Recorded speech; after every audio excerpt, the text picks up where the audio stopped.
ਅਜੋਕੇ ਵਰਤਮਾਨ ਨੂੰ ਵੇਖਦੇ ਹੋਏ ਭਵਿੱਖ ਕੀ ਹੋਵੇਗਾ ਇਸ ਦੇਸ਼ ਦਾ, ਇੱਥੋਂ ਦੇ ਸਿੱਖਾਂ ਦਾ। ਆ ਜਿਹੜੇ ਤੁਰੇ ਜਾਂਦੇ ਨੇ ਕਿ ਇਹ ਉਸ ਦੇਸ਼ ਦੇ ਸਿਟੀਜ਼ਨ ਨਹੀਂ ਹੈਗੇ ਜੀ। ਸਾਰੀ ਦੁਨੀਆ ਹਿਟਲਰ ਦੀ ਜਿਹੜੀ ਵਰਸ਼ਨ ਹੈ ਉਹਦੇ ਤੇ ਚੱਲ ਰਹੇ ਨੇ ਕਿ ਦੁਨੀਆ ਨੂੰ ਇੰਨਾ ਜ਼ਿਆਦਾ ਕਸ਼ਟ ਦਿਓ ਕਿ ਉਹ ਜਿੰਦੇ ਰਹਿਣਾ ਹੀ ਵਿਕਾਸ ਸਮਝਣ। ਮੇਰੇ ਮਨ ਦੇ ਵਿੱਚ ਇੱਕ ਸਵਾਲ ਆ ਰਿਹਾ ਵੀ ਜੇ ਸਰਕਾਰਾਂ ਦਾ ਕੰਮ ਖਾਲਸਾ ਕਰਦਾ ਪਿਆ, ਇੱਕ ਰਾਜ ਹੋਣ ਤੋਂ ਬਿਨਾਂ ਜੋ ਇੱਕ ਰਾਜ ਦੇ ਵਿੱਚ ਕੰਮ ਹੋਣੇ ਸੀ ਕਰਦਾ ਪਿਆ, ਇਹਦੇ ਲਈ ਰਾਜ ਲੈਣਾ ਕਿੰਨਾ ਕੁ ਔਖਾ ਹੈ। ਮੈਂ ਇੱਕ ਖਾਲਿਸਤਾਨੀ ਹਾਂ ਜੀ, ਪਰ ਮੈਂ ਇੰਨੀ ਗੱਲ ਕਹਿ ਕੇ ਆਪਣੀ ਗੱਲ ਨੂੰ ਖਤਮ ਨਹੀਂ ਕਰ ਸਕਦਾ ਕਿ ਅਸੀਂ ਤਾਂ ਜੀ ਖਾਲਿਸਤਾਨ ਦੀ ਗੱਲ ਕਰਦੇ ਹਾਂ ਜੀ, ਸਾਡਾ ਇਹਨਾਂ ਕੋਲ ਲੈਣਾ ਦੇਣਾ ਨਹੀਂ। ਜਦ ਤੱਕ ਅਸੀਂ ਇਸ ਧਰਤੀ ਤੇ, ਅਸੀਂ ਇਸ ਧਰਤੀ ਨੇ ਹੀ ਖਾਲਿਸਤਾਨ ਬਣਨਾ ਹੈ। ਸਾਡੇ ਵਾਸਤੇ ਵੀ ਇਹਨਾਂ ਦਾ ਮਨਸੂਬਾ ਇਹ ਹੈ ਕਿ ਇਹਨਾਂ ਨੂੰ ਇਸ ਤਰ੍ਹਾਂ ਤਬਾਹ ਕਰ ਦਿਓ ਕਿ ਆਉਣ ਵਾਲੀਆਂ ਪੀੜ੍ਹੀਆਂ ਕਹਿਣ ਪਤਾ ਨਹੀਂ ਉਹ ਕਿੱਥੇ ਚਲੇ ਗਏ ਹੁੰਦੇ ਸੀ ਕੋਈ ਸਿੱਖ। ਅੱਜ ਸਾਡੇ ਬੱਚੇ 30-30 ਲੱਖ ਰੁਪਏ ਦੇ ਕੇ ਅਮਰੀਕਾ ਕੈਨੇਡਾ ਜਾਂਦੇ ਨੇ। ਕਦੇ ਟਾਈਮ ਆਊਗਾ ਕਿ ਦੁਨੀਆ ਦੇ ਬੱਚੇ 30-30 ਲੱਖ ਰੁਪਏ ਖਰਚ ਕੇ ਖਾਲਿਸਤਾਨ ਦੇ ਵਿੱਚ ਆਉਣਗੇ।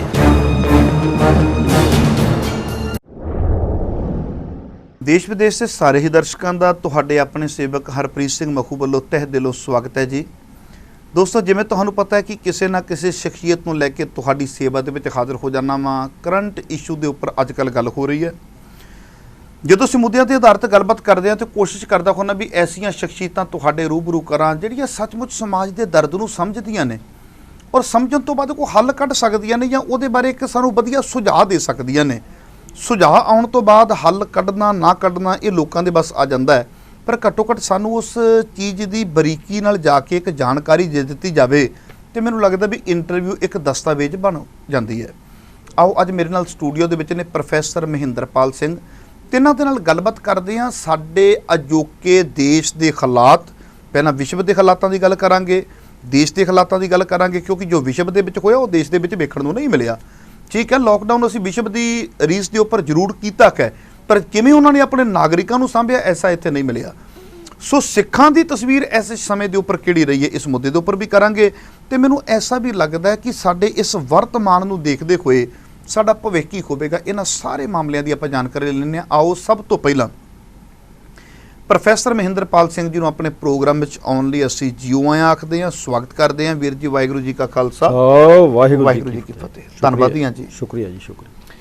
ਵੀਰ ਜੀ, ਜਿਹੜੇ ਅਜੋਕੇ ਹਾਲਾਤ ਅਸੀਂ ਦੇਖਦੇ ਪਏ ਹਾਂ, ਵਰਤਮਾਨ ਜੋ ਅਸੀਂ ਹੰਢਾ ਰਹੇ ਹਾਂ, ਵੇਖਦੇ ਪਏ ਹਾਂ, ਕਈ ਵਾਰੀ ਵਰਤਮਾਨ ਦੇ ਵਿੱਚੋਂ ਭਵਿੱਖ ਦੀ ਇੱਕ ਤਸਵੀਰ ਨਿਕਲਦੀ ਹੁੰਦੀ ਹੈ। ਜੇ ਮੈਂ ਦੇਸ਼ ਦੀ ਗੱਲ ਕਰਾਂ, ਇਹਦਾ ਵਰਤਮਾਨ ਜਿਹੜਾ ਇਹਦੇ ਵਿੱਚੋਂ ਸਾਡਾ ਭਵਿੱਖ ਕੀ ਹੋਵੇਗਾ। ਜੀ ਆਪਣੀ ਕੌਮ ਦੀ ਗੱਲ ਕਰਾਂ, ਅਜੋਕੇ ਸਮੇਂ ਦੇ ਉੱਪਰ ਮੈਂ ਚਾਹਾਂਗਾ ਵੀ ਕੋਈ ਐਸੀ ਸਾਨੂੰ ਜਾਣਕਾਰੀ ਜ਼ਰੂਰ ਦਿਓ, ਕਿਉਂਕਿ ਜਿਹੜਾ ਸਾਡਾ ਵਰਤਮਾਨ ਹੈ ਬਹੁਤ ਅੱਛਾ ਨਜ਼ਰ ਨਹੀਂ ਆ ਰਿਹਾ। ਇਸ ਵਰਤਮਾਨ ਦੇ ਵਿੱਚੋਂ ਜਿਹੜੀ ਭਵਿੱਖ ਦੀ ਤਸਵੀਰ ਹੋਏਗੀ ਕੈਸੀ ਹੋਵੇਗੀ, ਕਿਉਂਕਿ ਤੁਸੀਂ ਇੱਕ ਪੋਲੀਟੀਕਲ ਪਾਰਟੀ ਦੇ ਤੌਰ ਤੇ ਵਿਚਰਦੇ ਹੋ। ਤੁਹਾਡੀ ਤੇ ਮੇਰੀ ਇੱਕ ਇੰਟਰਵਿਊ ਹੋਈ ਸੀ ਜਿਹਦੇ ਵਿੱਚ ਤੁਸੀਂ ਇਹ ਗੱਲ ਕੀਤੀ ਸੀ ਵੀ ਆਉਣ ਵਾਲੇ ਸਮੇਂ ਦੇ ਜਿਹੜੇ ਹਾਲਾਤ ਨੇ ਉਹ ਬੜੇ ਘਾਤਕ ਨੇ। ਭਾਵੇਂ ਉਦੋਂ ਕੁਝ ਲੋਕਾਂ ਨੇ ਖੇਟਾ ਕਮੈਂਟਸ ਦੇ ਵਿੱਚ ਕੀਤਾ ਸੀ ਵੀ ਇਹ ਕੋਈ ਭਵਿੱਖਬਾਣੀ ਕਿਵੇਂ ਕਰ ਸਕਦੇ ਨੇ, ਤੇ ਤੁਸੀਂ ਉਹਦੇ ਬਾਰੇ ਕੁਝ ਜਾਣਕਾਰੀਆਂ ਦਿੱਤੀਆਂ ਸਨ। ਉਦੋਂ ਤਾਂ ਨਹੀਂ ਸੀ ਪਤਾ ਵੀ ਕਰੋਨਾ ਆ ਜਾਣਾ, ਪਰ ਇੱਕ ਮਹਾਮਾਰੀ ਵੇਲੇ ਜੋ ਸਰਕਾਰਾਂ ਦੇ ਰੋਲ ਹੁੰਦੇ ਨੇ ਨਾਗਰਿਕਾਂ ਨੂੰ ਲੈ ਕੇ, ਜੋ ਜ਼ਿੰਮੇਵਾਰੀਆਂ ਹੁੰਦੀਆਂ ਨੇ, ਕਿਤੇ ਨਾ ਕਿਤੇ ਜ਼ਿੰਮੇਵਾਰੀਆਂ ਉਸ ਢੰਗ ਨਾਲ ਨਿਭਾਈਆਂ ਨਹੀਂ ਗਈਆਂ। ਅਜੋਕੇ ਵਰਤਮਾਨ ਨੂੰ ਵੇਖਦੇ ਹੋਏ ਭਵਿੱਖ ਕੀ ਹੋਵੇਗਾ ਇਸ ਦੇਸ਼ ਦਾ, ਇੱਥੋਂ ਦੇ ਸਿੱਖਾਂ ਦਾ, ਜਾਂ ਐਸੇ ਸਮੇਂ ਤੇ ਸਿੱਖਾਂ ਦੀ ਕੀ ਤਸਵੀਰ ਹੈ, ਮੈਂ ਚਾਹਾਂਗਾ ਇਹਦੇ ਬਾਰੇ ਥੋੜ੍ਹੀ ਜਾਣਕਾਰੀ ਜ਼ਰੂਰ ਦਿਓ। ਬਹੁਤ ਧੰਨਵਾਦ ਮਖੂ ਸਾਹਿਬ, ਤੁਸੀਂ ਬਹੁਤ ਹੀ ਜਿਵੇਂ ਕਹਿੰਦੇ ਵਕਤ ਵਿਚਾਰੇ ਸੋ ਬੰਦਾ ਹੋਏ। ਅੱਜ ਦੇ ਵਕਤ ਦੇ ਸਵਾਲ ਪੁੱਛੇ ਨੇ, ਕਿਉਂਕਿ ਚਾਹੇ ਕੋਈ ਲੀਡਰ ਹੋਵੇ, ਚਾਹੇ ਕੋਈ ਸਮਾਜ ਸੇਵੀ ਹੋਵੇ, ਚਾਹੇ ਕੋਈ ਰਾਜਾ ਹੋਵੇ, ਚਾਹੇ ਪ੍ਰਜਾ ਹੋਵੇ, ਵਰਤਮਾਨ ਤੋਂ ਕੋਈ ਵੀ ਨਹੀਂ ਭੱਜ ਸਕਦਾ ਜੀ। ਤੇ ਵਰਤਮਾਨ ਤੇ ਹੀ ਭਵਿੱਖ ਖੜਾ ਹੁੰਦਾ ਹੈ ਜੀ। ਸੋ ਜਿਹੜੀ ਅੱਜ ਮਹਾਮਾਰੀ ਦੀ ਗੱਲ ਚੱਲਦੀ ਹੈ ਤੇ ਹੈ, ਉਹ ਤਾਂ ਅਣਕਿਆਸੀ ਇੱਕ ਸੰਕਟ ਆ ਗਿਆ ਜੀ ਦੁਨੀਆ ਭਰ ਤੇ ਜੋ ਕਿਸੇ ਸਰਕਾਰ ਨੇ ਆਪਣੀਆਂ ਦੇਸ਼ ਦੀ ਹਾਲਾਤ ਨੂੰ ਦੇਖਦੇ ਹੋਏ ਠੀਕ ਸਮਝਿਆ, ਉਹ ਉਹਨਾਂ ਨੇ ਕੀਤਾ ਜੀ ਤੇ ਕਰ ਰਹੇ ਨੇ। ਕਿਉਂਕਿ ਹਜੇ ਕਰੋਨਾ ਜਾਂ ਕੋਵਿਡ-19 ਨਾ ਤਾਂ ਗਿਆ ਨਾ ਹੀ ਹਜੇ ਜਾਣ ਦੇ ਕੋਈ ਸੰਕੇਤ ਹੀ ਮਿਲੇ ਨੇ ਜੀ। ਪ੍ਰੀਕਾਸ਼ਨਸ ਨੇ ਉਹ ਰੱਖ ਕੇ ਬਚ ਰਹੇ ਨੇ ਸਾਰੇ, ਜਿੰਨਾ ਕੁ ਬਚ ਸਕਦੇ ਨੇ। ਪਰ ਜਿਹੜੀ ਇੱਕ ਗੱਲ ਇੰਡੀਆ ਤੇ ਬਾਹਰਲਿਆਂ ਦੇ ਵਿੱਚ ਵਿਲੱਖਣ ਆ, ਮੈਂ ਇਹ ਨਹੀਂ ਕਹਿੰਦਾ ਕਿ ਸਾਰੀ ਦੁਨੀਆ ਦੇ ਦੇਸ਼ਾਂ ਨੇ ਇੱਕੋ ਜਿਹਾ ਕੀਤਾ, ਪਰ ਇੱਕ ਗੱਲ ਜਿਹੜੀ ਹੈ ਉਹ ਇੰਡੀਆ ਦੀ ਉਹਨਾਂ ਤੋਂ ਅੱਡ ਹੋਈ, ਜਿਹੜੀ ਕਿ ਨਕਾਰਾਤਮਕ ਹੈ। ਉਹ ਇਹ ਹੈ ਕਿ ਕਿਸੇ ਮੁਲਕ ਨੇ ਥੋੜਾ, ਕਿਸੇ ਨੇ ਜ਼ਿਆਦਾ, ਆਪਣੀ ਆਪਣੀ ਆਰਥਿਕ ਪੋਜੀਸ਼ਨ ਤੇ ਆਪਣੀ ਨੀਤੀ ਤੇ ਨੀਅਤ ਦੇ ਹਿਸਾਬ ਨਾਲ ਉਹਨਾਂ ਨੇ ਆਪਣੇ ਸਿਟੀਜ਼ਨਸ ਨੂੰ ਬਚਾਇਆ ਵੀ ਤੇ ਉਹਨਾਂ ਨੂੰ ਉਨਾ ਕੁ ਸੌਖਾ ਕਰਤਾ ਕਿ ਉਹ ਜ਼ਿੰਦਗੀ ਦੇ ਜਿਹੜੇ ਰੋਜ਼ ਦੇ ਲੋੜੀਂਦੀਆਂ ਚੀਜ਼ਾਂ ਨੇ ਉਹ ਉਹਨਾਂ ਨੂੰ ਲੈਣ ਦੇ ਯੋਗ ਹੋ ਸਕਣ ਆਰਥਿਕ ਤੌਰ ਤੇ ਜੀ।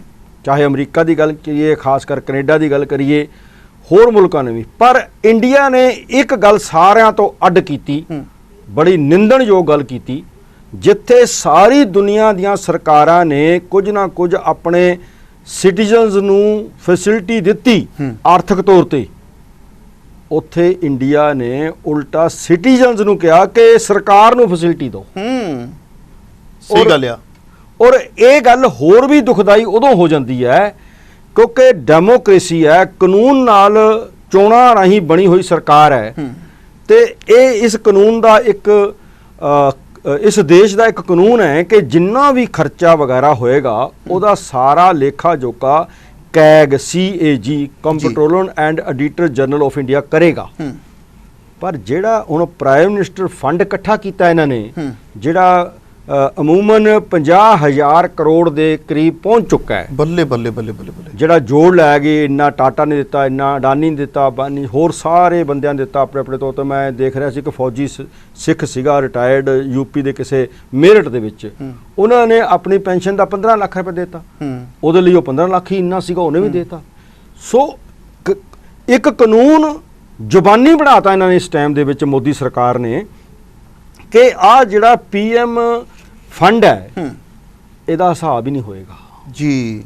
ਹਾਲਾਂਕਿ 1 ਰੁਪਏ ਦਾ ਹਿਸਾਬ ਵੀ CAG ਮੰਗ ਸਕਦਾ ਕਿਸੇ ਸਰਕਾਰ ਤੋਂ, ਤੇ ਉਹ ਆਪਣੀ ਸਾਲਾਨਾ ਰਿਪੋਰਟ ਦੇ ਵਿੱਚ ਪ੍ਰੋਪਰ ਡਿਟੇਲ ਦਿੰਦਾ ਵੀ ਕਿਹੜੀ ਸਰਕਾਰ ਨੇ ਕਿੰਨਾ ਖਰਚਾ ਕਿਹਦੇ ਕਿਹਦੇ ਤੇ ਕੀਤਾ, ਕਿੱਥੇ ਉਹ ਗਲਤ ਸੀ, ਕਿੱਥੇ ਉਹ ਠੀਕ ਸੀ, ਕਿੱਥੇ ਕਾਨੂੰਨ ਮੁਤਾਬਕ ਸੀ, ਕਿੱਥੇ ਕਾਨੂੰਨ ਤੋਂ ਥੋੜਾ ਜਿਹਾ ਹਟ ਕੇ ਕੀਤਾ। ਇਹਨਾਂ ਨੇ ਕਾਨੂੰਨ ਹੀ ਜ਼ਬਾਨੀ ਬਦਲਤਾ, ਕੋਈ ਪਾਰਲੀਮੈਂਟ ਦੇ ਵਿੱਚ ਨਹੀਂ ਰੱਖਿਆ, ਕੋਈ ਆਰਡੀਨੈਂਸ ਜਾਰੀ ਨਹੀਂ ਕੀਤਾ, ਸਿਰਫ ਇੰਨਾ ਕਹਿ ਦਿੱਤਾ ਹੀ ਇਹਨਾਂ ਦਾ ਕਾਨੂੰਨ ਬਣ ਗਿਆ, ਜਿਹੜਾ ਕਿ ਡੈਮੋਕ੍ਰੇਸੀ ਲਈ ਬਹੁਤ ਘਾਤਕ ਹੈ। ਮੈਂ ਤਾਂ ਇੰਨੀ ਗੱਲ ਕਰਨਾ ਚਾਹੁੰਦਾ ਵੀ ਇਹਨਾਂ ਨੇ ਵਿਲੱਖਣਤਾ ਕੀਤੀ ਹੈ। ਇਹਦਾ ਮਤਲਬ ਕੀ ਹੈ? ਮਤਲਬ ਇਹ ਹੈ ਕਿ ਜਿਹੜੀ ਅੱਜ ਮੌਜੂਦਾ ਸਰਕਾਰ ਹੈ, ਮੈਂ ਭਾਵੇਂ ਇਹਨੂੰ ਪਿਛਲੀਆਂ ਸਰਕਾਰਾਂ ਤੋਂ ਭਿੰਨ ਨਹੀਂ ਦੇਖਦਾ, ਪਰ ਇਹ ਜ਼ਰੂਰ ਹੈ ਕਿ ਜੇਕਰ 47 ਤੋਂ ਬਾਅਦ ਕੁਝ ਇੱਕ ਨਕਾਰਾਤਮਕ ਭਾਵਨਾਵਾਂ ਦੇ ਨਾਲ ਸਰਕਾਰਾਂ ਨੇ ਕੰਮ ਕੀਤੇ, ਉਹਦੇ ਵਿੱਚ ਅੱਜ ਦੀ ਸਰਕਾਰ ਸਾਰੇ ਰਿਕਾਰਡ ਤੋੜ ਤੇ ਸਿਖਰ ਤੇ ਪਹੁੰਚ ਗਈ ਹੈ ਜੀ। ਜਿਹਦੇ ਵਿੱਚ ਮੈਂ ਸਪਸ਼ਟ ਕਹਾਂਗਾ ਕਿ 47 ਤੋਂ ਲੈ ਕੇ ਅੱਜ ਤੱਕ ਸਾਰੀਆਂ ਹੀ ਸਰਕਾਰਾਂ ਨੇ ਮਾਈਨੋਰਟੀਜ਼ ਨੂੰ ਨਜ਼ਰ ਅੰਦਾਜ਼ ਕੀਤਾ ਹੈ, ਉਹਨਾਂ ਨੂੰ ਕਾਫੀ ਤਰ੍ਹਾਂ ਦੇ ਸਰੀਰਕ ਤੇ ਮਾਨਸਿਕ ਤੇ ਆਰਥਿਕ ਕਸ਼ਟ ਦਿੱਤੇ ਨੇ ਜੀ। ਜੇ ਮੋਟੀਆਂ ਉਦਾਹਰਨਾਂ ਲਈਏ ਤਾਂ 84 ਵਿੱਚ ਸਿੱਖਾਂ ਦਾ, ਜੂਨ ਵਿੱਚ ਵੀ, ਹੁਣ ਜੂਨ ਆਉਣ ਵਾਲਾ ਹੈ, ਨਵੰਬਰ ਵਿੱਚ ਵੀ ਜੀ। ਇਸੇ ਤਰ੍ਹਾਂ ਬਾਬਰੀ ਮਸਜਿਦ ਤੇ ਕਾਂਗਰਸ ਤੇ BJP ਨੇ ਇਕੱਠੇ ਹੋ ਕੇ ਮੁਸਲਮਾਨਾਂ ਦਾ ਮਾਨਸਿਕ ਤੌਰ ਤੇ ਇਤਿਹਾਸਕ ਤੌਰ ਤੇ ਨੁਕਸਾਨ ਕੀਤਾ। ਉਸੇ ਤਰ੍ਹਾਂ ਗੁਜਰਾਤ ਦੇ ਵਿੱਚ BJP ਨੇ ਮੁਸਲਮਾਨਾਂ ਦਾ ਕੀਤਾ, ਜਾਂ ਬਜਰੰਗ ਦਲ ਨੇ, ਜਿਹੜੀ BJP RSS ਦਾ ਇੱਕ ਵਿੰਗ ਹੈ, ਉਹਨੇ ਉੜੀਸਾ ਦੇ ਵਿੱਚ ਕ੍ਰਿਸਚੀਅਨਸ ਦਾ ਕੀਤਾ। ਸੋ ਇਹ ਸਾਰੀਆਂ ਗੱਲਾਂ ਨੂੰ ਜੋੜੀਏ ਤਾਂ ਸਾਰੀਆਂ ਸਰਕਾਰਾਂ ਦੇ ਕਰੈਕਟਰ ਮਾਈਨੋਰਟੀਜ਼ ਦੇ, ਖਾਸ ਕਰ ਇਨਸਾਨੀਅਤ ਦੇ ਉੱਤੇ ਇੱਕੋ ਜਿਹੇ ਨੇ। ਪਰ ਇਹ ਜਿਹੜੀ ਸਰਕਾਰ ਹੈ ਇਸ ਵਕਤ ਮੋਦੀ ਦੇ ਨਾਮ ਥੱਲੇ ਚੱਲ ਰਹੀ ਹੈ। ਪਰ ਜਿਵੇਂ ਆਪਾਂ ਜੇ ਅੱਜ ਗੱਲ ਕਰੀਏ, ਸਾਡਾ ਜਿਹੜਾ ਵਰਤਮਾਨ ਹੈ, ਅਸੀਂ ਦੇਖਦੇ ਪਏ ਹਾਂ ਵੀ ਵਰਤਮਾਨ ਦੇ ਵਿੱਚ ਕਿਵੇਂ ਲੋਕ ਸੜਕਾਂ ਤੇ ਰੁਲੇ ਨੇ। ਮੈਂ ਉੱਥੇ ਜਾ ਰਿਹਾ, ਧਰਮ ਕੋਈ ਵੀ ਹੋਵੇ, ਕੁਝ ਵੀ ਹੋਵੇ ਜੀ ਜੀ, ਇਹਦੇ ਵੱਲ ਦੇਖ ਕੇ ਅਸੀਂ ਭਵਿੱਖ ਦੀ ਆਸ ਕੀ ਲਾਵਾਂਗੇ ਵੀ ਸਾਡਾ ਭਵਿੱਖ ਉਹੀ ਗੱਲ ਕਹਿ ਰਿਹਾ, ਭਾਰਤ ਦੇ ਬੱਚਿਆਂ ਦਾ ਭਵਿੱਖ ਐਸਾ ਹੋਵੇਗਾ। ਇੱਕ ਤੁਰੀ ਜਾਂਦੀ ਹੈ ਕਿ ਬੀਬੀ ਬੱਚੇ ਨੂੰ ਜਨਮ ਦੇ ਦਿੰਦੀ ਹੈ। ਬਿਲਕੁਲ, ਇਹ ਸਾਰੀਆਂ ਗੱਲਾਂ ਮੈਂ ਅਗਲੇ ਪੜਾਅ ਦੇ ਵਿੱਚ ਕਰਨ ਲੱਗਾ ਸੀ। ਨਾੜੂ ਵੀ ਨਹੀਂ ਕੱਟਿਆ ਜਾਂਦਾ, ਉਹਨੂੰ ਚੁੱਕ ਕੇ ਵਿਚਾਰੀ ਫੇਰ ਲੰਬੇ ਪੈਂਡੇ ਤੇ ਨਿਕਲ ਜਾਂਦੀ ਹੈ। ਬਿਲਕੁਲ ਤੁਸੀਂ ਕੀ ਅੰਦਾਜ਼ਾ ਲਾਵਾਂਗੇ ਸਾਡਾ ਭਵਿੱਖ ਕੀ ਹੋਵੇਗਾ? ਮੈਂ ਇਹੀ ਬੇਨਤੀ ਤੁਹਾਨੂੰ ਕਰਨ ਲੱਗਾ ਸੀ, ਤੁਸੀਂ ਵਧੀਆ ਕੀਤਾ ਉਹ ਸਾਰੀਆਂ ਗੱਲਾਂ ਦਾ ਨਿਚੋੜ ਕੱਢਿਆ। ਮੈਂ ਇਹ ਕਹਿ ਰਿਹਾ ਸੀ ਕਿ ਇਹ ਜਿਹੜੀ ਸਰਕਾਰ ਹੈ, ਜਿਹੜੀ ਮੋਦੀ ਦੇ ਨਾਂ ਚੱਲਦੀ ਹੈ, ਇਹਨੇ ਇੱਕ ਬਹੁਤ ਵੱਡਾ ਭਰਮ ਇਸ ਦੇਸ਼ ਦੇ ਬਹੁ ਗਿਣਤੀ ਦਾ ਵੀ ਕੱਢਿਆ ਹੈ। ਘੱਟ ਗਿਣਤੀਆਂ ਦਾ ਤਾਂ ਇਹ ਕੱਢਦੇ ਹੀ ਆ ਰਹੇ ਸੀ। ਇਹਨਾਂ ਨੇ ਬਹੁ ਗਿਣਤੀ ਦਾ ਜਿਹੜੇ ਅੰਨੇ ਹੋ ਕੇ, ਜਿਨ੍ਹਾਂ ਨੂੰ ਅੰਨੇ ਭਗਤ ਵੀ ਕਿਹਾ ਜਾਂਦਾ, ਅੱਜ ਕੱਲ੍ਹ ਇੱਕ ਵਰਸ਼ਨ ਬਣ ਗਈ ਹੈ, ਮੋਦੀ ਭਗਤ ਜਾਂ ਅੰਨੇ ਭਗਤ, ਅੰਧ ਭਗਤ ਕਹਿੰਦੇ ਨੇ ਉਹਨਾਂ ਦਾ ਵੀ ਇੱਕ ਭਰਮ ਕੱਢਿਆ। ਜਿਹੜਾ ਤੁਸੀਂ ਹੁਣ ਗੱਲ ਕੀਤੀ ਹੈ, ਮੈਂ ਉਹ ਗੱਲ ਕਰਦਾ ਕਿ ਅੱਜ ਸੜਕਾਂ ਤੇ ਤੁਰੇ ਜਾਂਦੇ ਲੋਕ, ਕਿਸੇ ਨੂੰ ਨਹੀਂ ਪਤਾ ਉਹ ਕੌਣ ਨੇ, ਪਰ ਇੱਕ ਅੰਦਾਜ਼ਾ ਹੈ ਕਿ ਉਹ ਬਹੁ ਗਿਣਤੀ ਉਹਨਾਂ ਵਿੱਚੋਂ ਹਿੰਦੂ ਭਾਈਚਾਰੇ ਨਾਲ, ਜਿਹਨੂੰ ਇਹ ਹਿੰਦੂ ਭਾਈਚਾਰਾ ਕਹਿੰਦੇ ਨੇ, ਅਗਲੀਆਂ ਡੈਫੀਨੇਸ਼ਨਸ ਬਹੁਤ ਨੇ, ਜਿਹੜਾ ਠੱਪਾ ਲਾਇਆ ਪਿਆ ਵੀ ਆ ਸਾਰੇ ਹਿੰਦੂ ਨੇ, ਉਹਨਾਂ ਦੀ ਗਿਣਤੀ ਜ਼ਿਆਦਾ ਹੈ ਵਿਚਾਰਿਆਂ ਦੀ, ਜਿਹੜੇ ਅੱਜ ਸਭ ਤੋਂ ਜ਼ਿਆਦਾ ਤਰਾਸਦੀ ਝੱਲਦੇ ਨੇ। ਇੱਥੇ ਜੇ ਮੈਂ ਦੋ ਗੱਲਾਂ ਕਰਦਾ, ਪਿਛਲੇ ਹਫਤੇ ਇੱਕ ਤੂਫਾਨ ਆਉਣਾ ਸੀ ਵੱਡਾ, ਜੋ ਮੌਸਮ ਵਿਭਾਗ ਨੇ ਕਿਹਾ ਕਿ ਬੰਗਾਲ ਤੋਂ ਲੈ ਕੇ ਤੇ ਇਹਦਾ ਉੜੀਸਾ ਵੱਲ ਤਾਮਿਲਨਾਡੂ ਨੁਕਸਾਨ ਕਰੂਗਾ। ਇੱਕ ਆਪਦਾ ਆ ਗਈ, ਇੱਕ ਮੁਸੀਬਤ ਆ ਗਈ, ਉਸ ਤੋਂ ਪਹਿਲਾਂ ਰੈਪਿਡ ਫੋਰਸਿਸ ਤਿਆਰ ਕਰ ਦਿੱਤੀਆਂ ਗਈਆਂ ਕਿ ਆ ਬੰਗਾਲ ਦੇ ਵਿੱਚ ਕੰਪਨੀਆਂ ਹੋਣਗੀਆਂ, ਆ ਉੜੀਸਾ 'ਚ ਹੋਣਗੀਆਂ, ਜਿੱਥੇ ਦੀ ਸੰਭਾਵਨਾ ਸੀ। ਭਾਵ ਮੁਸ਼ਕਲ ਆਉਣ ਤੋਂ ਪਹਿਲਾਂ ਹੀ ਸਰਕਾਰ ਨੇ ਉਹਨਾਂ ਵਾਸਤੇ ਰੈਪਿਡ ਫੋਰਸਿਸ ਤਿਆਰ ਕਰਕੇ ਰੱਖ ਲੀਆਂ।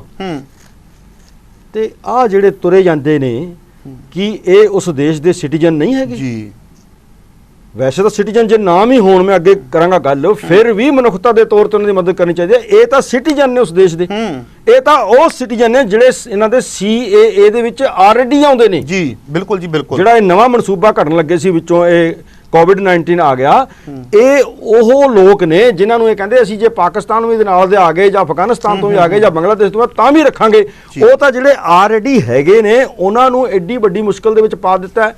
ਮੇਰਾ ਮਤਲਬ ਕਹਿਣ ਤੋਂ ਇਹ ਹੈ ਕਿ ਜੇਕਰ ਇਹਨਾਂ ਨੂੰ ਹੋਰ ਭੁਚਾਲ ਜਾਂ ਤੂਫਾਨ ਦਿਸਦੇ ਨੇ, ਕਿ ਇਹ ਤੁਰੇ ਜਾਂਦੇ ਲੋਕ ਨਹੀਂ ਦਿਸਦੇ। ਸਰਕਾਰ ਨੇ 20 ਲੱਖ ਕਰੋੜ ਦੀ ਗੱਲ ਕਰਤੀ, ਇੱਕ ਫੇਕ ਜੀ ਮਤਲਬ ਕਿ ਹਵਾ ਦੇ ਵਿੱਚ ਛੱਡਤੀ ਗੱਲ ਹੈ। 20 ਲੱਖ ਕਰੋੜ ਦੇ ਵਿੱਚੋਂ ਕੀ ਇਹਨਾਂ ਵਿਚਾਰਿਆਂ ਦੇ ਹਿੱਸੇ ਕੁਝ ਕਰੋੜ ਨਹੀਂ ਆਇਆ ਕਿ ਇਹਨਾਂ ਨੂੰ ਘਰ ਪਹੁੰਚਾ ਸਕੇ? ਇਹਨਾਂ ਨੂੰ ਥਾਂ ਜਿਹਨੂੰ ਇਹ ਸ਼ਿਵਰ ਕਹਿੰਦੇ ਨੇ ਲਗਾ ਕੇ ਇਹਨਾਂ ਨੂੰ ਰੈਸਟ ਕਰਾਈ ਜਾਵੇ। ਪਹਿਲੀ ਗੱਲ ਤਾਂ ਇਹ ਹੈ ਕਿ ਇਸ ਦਾ ਕੋਈ ਜਵਾਬ ਇਤਿਹਾਸਕ ਤੌਰ ਤੇ ਨਹੀਂ ਦੇ ਸਕਣਗੇ, ਇਹ ਪੈਦਲ ਤੁਰ ਕੇ ਕਿਉਂ ਜਾ ਰਹੇ ਨੇ। ਬਸ ਆਪਾਂ ਇੱਥੇ ਗੱਲ ਕਰੀਏ। ਦੂਜੀ ਗੱਲ ਇਹ ਹੈ ਕਿ ਇਹਨਾਂ ਦੇ ਵਾਸਤੇ ਗੱਡੀਆਂ ਦਾ, ਬੱਸਾਂ ਦਾ, ਸੈਨੀਟਾਈਜ਼ਿੰਗ ਦਾ, ਮਾਸਕ ਦਾ ਪ੍ਰਬੰਧ ਕਿਉਂ ਨਹੀਂ ਕੀਤਾ ਗਿਆ? ਇਹ ਜ਼ਿੰਮੇਵਾਰੀ ਕਿਹਦੀ ਹੈ? ਤੀਜੀ ਗੱਲ ਮੈਂ ਕਹਿਣਾ ਚਾਹਾਂਗਾ ਕਿ ਕੋਈ ਵੀ ਡੈਮੋਕ੍ਰੇਸੀ ਦੁਨੀਆ ਦੇ ਵਿੱਚ ਤਾਂ ਹੀ ਡੈਮੋਕ੍ਰੇਸੀ ਕਹਾ ਸਕਦੀ ਹੈ ਜੇ ਉਹਦੇ ਵਿੱਚ ਆਪੋਜੀਸ਼ਨ ਵੀ ਆਪਣਾ ਰੋਲ ਪ੍ਰੋਪਰ ਅਦਾ ਕਰੇ। ਹੁਣ ਕੀ ਹੈ ਕਿ 20 ਲੱਖ ਕਰੋੜ ਦੀ ਗੱਲ ਚੱਲ ਗਈ, ਪਹਿਲਾਂ GST ਲਗਾਤੀ, ਉਸ ਤੋਂ ਪਹਿਲਾਂ ਨੋਟਬੰਦੀ ਕਰਤੀ। ਜਿਹੜੀ ਆਪੋਜੀਸ਼ਨ ਹੈ ਉਹ ਮੂਕ ਦਰਸ਼ਕ ਬਣ ਕੇ ਬੈਠੀ ਹੈ, ਉਹ ਆਪਣਾ ਰੋਲ, ਉਹ ਸੜਕਾਂ ਤੇ ਕਿਉਂ ਨਹੀਂ ਉਤਰੀ? ਪੰਜਾਬ ਨਾਲ ਇੱਕ ਰਾਜਸੀ ਧੱਕਾ ਕਰ ਗਈ ਸੋਨੀਆ ਗਾਂਧੀ। ਉਹ ਇਹ ਕਰ ਗਈ ਕਿ ਜਿਹੜੇ ਪੰਜਾਬ ਤੋਂ ਜਾਣਗੇ, ਬਿਹਾਰ ਜਾਣਗੇ, UP ਜਾਣਗੇ, ਉਹਨਾਂ ਦਾ ਖਰਚਾ ਪੰਜਾਬ ਸਰਕਾਰ ਕਰੇਗੀ, ਕਿਉਂਕਿ ਉਹਦੀ 35 ਕਰੋੜ ਰੁਪਇਆ ਤੁਹਾਡਾ ਤੇ ਮੇਰਾ ਟੈਕਸਾਂ ਦਾ। ਹਾਂ, ਜੇ ਕਾਂਗਰਸ ਆਪਣੀ ਪੋਲੀਟੀਕਲ ਫੰਡ ਦੇ ਵਿੱਚੋਂ, ਪਾਰਟੀ ਫੰਡ ਦੇ ਵਿੱਚੋਂ ਦੇ ਦਿੰਦੀ, ਫਿਰ ਸਾਨੂੰ ਕੋਈ ਓਬਜੈਕਸ਼ਨ ਨਹੀਂ ਸੀ। ਇਹ ਓਬਜੈਕਸ਼ਨ ਇਹ ਹੈ ਕਿ ਸੈਂਟਰ ਦੀ ਗਵਰਨਮੈਂਟ ਤਾਂ ਦੇ ਨਹੀਂ ਰਹੀ, ਬਿਹਾਰ ਦੇ ਲੋਕ ਨੇ, ਬਿਹਾਰ ਦੀ ਗਵਰਨਮੈਂਟ ਨਹੀਂ ਦੇ ਰਹੀ। ਉਹਨੇ ਤੁਸੀਂ ਗੱਲ ਕਹਿ ਕੇ ਹਟੇ ਸੀ ਵੀ ਇਨਸਾਨੀਅਤ ਨਾਤੇ ਜ਼ਰੂਰ ਹੈ, ਪਰ ਜਿਹੜੀ ਆਰਥਿਕਤਾ ਸਾਡੀ ਆਪਣੀ ਡਾਊਨ ਹੋਈ ਹੈ, ਬਿਹਾਰ ਗਵਰਨਮੈਂਟ ਦੇਵੇ ਪੰਜਾਬ ਸਰਕਾਰ ਨੂੰ ਵੀ ਸਾਡੇ ਬੰਦੇ ਭੇਜ ਦਿਓ, ਅੱਧ ਵੀ ਦੇਵੇ, ਜਾਂ ਪਾਰਟੀ ਫੰਡ ਦੇ ਸੋਨੀਆ ਗਾਂਧੀ ਜੇ ਚਾਹੁੰਦੀ ਹੈ ਤਾਂ। ਨਾ ਤਾਂ ਮੋਦੀ ਆਪਣਾ ਢੀਠਪੁਣਾ ਹਟਾ ਰਿਹਾ ਹੈ, ਨਾ ਕੋਈ ਹੋਰ ਸਰਕਾਰ, ਨਾ ਪੋਲੀਟੀਕਲ ਪਾਰਟੀ। ਇਹ 35 ਕਰੋੜ ਰੁਪਈਆ ਤੁਹਾਡਾ ਤੇ ਮੇਰਾ ਗਿਆ, ਇਸ ਗੱਲ ਦਾ ਵੀ ਕਦੇ ਨਾ ਕਦੇ ਹਿਸਾਬ ਇਸ ਗਵਰਨਮੈਂਟ ਨੂੰ ਦੇਣਾ ਪਏਗਾ, ਕਿਉਂਕਿ ਬਿਹਾਰ ਦੇ ਵਿੱਚ ਇਲੈਕਸ਼ਨ ਆਉਣ ਵਾਲੀਆਂ ਨੇ। ਬਿਹਾਰ ਦੇ ਲੋਕਾਂ ਨੂੰ ਪਤਾ ਲੱਗੇ ਕਿ ਕਾਂਗਰਸ ਗਵਰਨਮੈਂਟ ਨੇ ਸਾਡੀ ਮਦਦ ਕੀਤੀ ਹੈ ਜੀ, ਉੱਥੋਂ ਦੇ ਇਹ ਇੱਕ ਅੱਡ ਗੱਲ ਹੋ ਗਈ। ਹੁਣ ਆਪਾਂ ਆਉਨੇ ਆ ਕਿ ਜਿਹੜਾ ਇੱਕ ਬੱਚੇ ਨੂੰ ਜਨਮ ਦਿੱਤਾ, ਮੈਨੂੰ ਨਹੀਂ ਲੱਗਦਾ, ਇੱਕ ਗੱਲ ਮੈਂ ਤੁਹਾਨੂੰ ਉਦਾਹਰਨ ਦਾਂਗਾ, ਇਹ ਗੱਲ ਸਮਝ ਆ ਜਾਊਗੀ।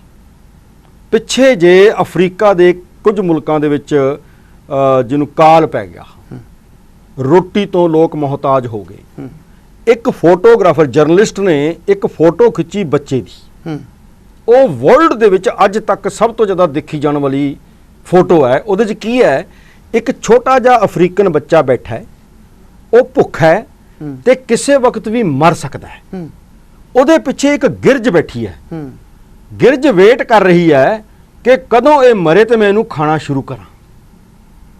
ਉਹ ਜਰਨਲਿਸਟ ਨੇ ਉਹ ਫੋਟੋ ਖਿੱਚਤੀ ਤੇ ਉਹ ਪੋਸਟ ਕਰਤੀ। ਦੁਨੀਆ ਰੋਈ ਵੀ ਇਨਸਾਨੀਅਤ ਪੁਆਇੰਟ ਆਫ ਵਿਊ ਨਾਲ ਵੀ ਇਹ ਬੱਚੇ ਦਾ ਭਵਿੱਖ ਕੀ ਹੈ। ਉਸ ਪੱਤਰਕਾਰ ਨੂੰ ਇਨਾਮ ਮਿਲਿਆ ਕਿ ਤੂੰ ਇੰਨਾ ਦਰਦ ਦੁਨੀਆ ਦਾ ਦੁਨੀਆ ਸਾਹਮਣੇ ਕੀਤਾ ਹੈ। ਪਰ ਇਨਾਮ ਮਿਲਣ ਤੋਂ 24 ਘੰਟੇ ਬਾਅਦ ਉਹਨੇ ਸੁਸਾਈਡ ਕਰ ਲਿਆ। ਪੱਤਰਕਾਰ ਨੇ ਉਹਦਾ ਕਾਰਨ ਕੀ ਸੀ? ਲੋਕਾਂ ਨੇ ਉਹਨੂੰ ਕਿਹਾ ਵੀ ਤੂੰ ਤਾਂ ਇਨਾਮ ਲੈ ਲਿਆ, ਪਰ ਉਸ ਬੱਚੇ ਦਾ ਕੀ ਬਣਿਆ ਇਹ ਤੂੰ ਦੱਸਿਆ ਹੀ ਨਹੀਂ। ਉਹ ਕਹਿੰਦਾ ਕਿ ਬੱਚਾ ਕੀ ਹੋਇਆ ਮੈਂ ਨਹੀਂ ਦੇਖ ਸਕਿਆ ਕਿਉਂਕਿ ਮੇਰੀ ਫਲਾਈਟ ਮਿਸ ਹੋ ਰਹੀ ਸੀ, ਟਾਈਮ ਹੋ ਰਿਹਾ ਸੀ, ਮੈਂ ਫੋਟੋ ਖਿੱਚ ਕੇ ਜਾ ਕੇ। ਉਹ ਇੰਨੇ ਜ਼ਿਆਦਾ ਲੋਕਾਂ ਨੇ ਸੋਸ਼ਲ ਮੀਡੀਆ ਰਾਹੀਂ ਉਹਦੇ ਤੇ ਕਮੈਂਟ ਕੀਤੇ ਕਿ ਤੂੰ ਤਾਂ ਇਨਸਾਨ ਹੀ ਨਹੀਂ ਹੈਗਾ, ਤੈਨੂੰ ਆਪਣੀ ਫਲਾਈਟ ਦਾ ਫਿਕਰ ਪੈ ਗਿਆ, ਉਸ ਬੱਚੇ ਦਾ ਭਵਿੱਖ ਜਾਨ ਦਾ ਫਿਕਰ ਨਹੀਂ ਸੀ। ਉਸ ਬੰਦੇ ਨੇ ਬਰਦਾਸ਼ਤ ਨਹੀਂ ਕਰ ਸਕਿਆ। ਉਹਨੂੰ ਰਿਅਲਾਈਜ਼ ਹੋਇਆ ਕਿ ਮੈਂ ਇਨਸਾਨੀਅਤ ਨਹੀਂ ਦਿਖਾ ਸਕਿਆ ਉਸ ਮੂਮੈਂਟ ਤੇ। ਬੇਸ਼ੱਕ ਮੈਨੂੰ ਇਨਾਮ ਮਿਲ ਗਿਆ, ਉਹਨੇ ਸੁਸਾਈਡ ਕਰ ਲਿਆ। ਬਹੁਤ ਪੁਰਾਣੀ ਗੱਲ ਨਹੀਂ। ਅੱਜ ਜਿਹੜੇ ਮਾਂ ਨੇ ਉਸ ਬੱਚੇ ਨੂੰ ਜਨਮ ਦਿੱਤਾ ਹੈ ਇਹ ਉਸ ਗਿਰਜ ਦੇ ਵਾਂਗ ਉਡੀਕ ਰਹੇ ਨੇ ਕਿ ਕਦੋਂ ਉਹ ਮਾਂ ਮਰੇ ਤੇ ਅਸੀਂ ਉਹਦੀਆਂ ਖਬਰਾਂ ਛਾਪੀਏ। ਖਬਰਾਂ ਤਾਂ ਛਪ ਗਈਆਂ ਜੀ, ਪਰ ਉਹ ਕਿਸ ਹਾਲਾਤ ਚੋਂ ਗਈ ਹੋਏਗੀ ਇਹ ਦਰਦ ਹਜੇ ਦੁਨੀਆ ਨੇ ਦੇਖਿਆ ਨਹੀਂ। ਇਹ ਜ਼ਿੰਮੇਵਾਰੀ ਕਿਹਦੀ ਸੀ? ਜ਼ਿੰਮੇਵਾਰੀ ਇੰਡੀਅਨ ਗਵਰਨਮੈਂਟ ਦੀ ਸੀ, ਜਿਨ੍ਹਾਂ ਨੇ ਇਹ ਹਜੇ ਕਿੰਨੇ ਇੱਕ ਕੇਸ ਸਾਹਮਣੇ ਆ ਗਿਆ ਨਾ। ਜੇ ਅਫਰੀਕਾ ਵਿੱਚ ਇੱਕ ਬੱਚਾ ਸਾਹਮਣੇ ਆ ਗਿਆ ਇਹਦਾ ਮਤਲਬ ਇੱਕ ਬੱਚਾ ਹੀ ਥੋੜੀ ਸੀ, ਹੋਰ ਵੱਡੇ ਹੋਣਗੇ, ਲੱਖਾਂ ਬੱਚੇ ਉੱਥੇ ਮਰੇ ਹੋਣਗੇ।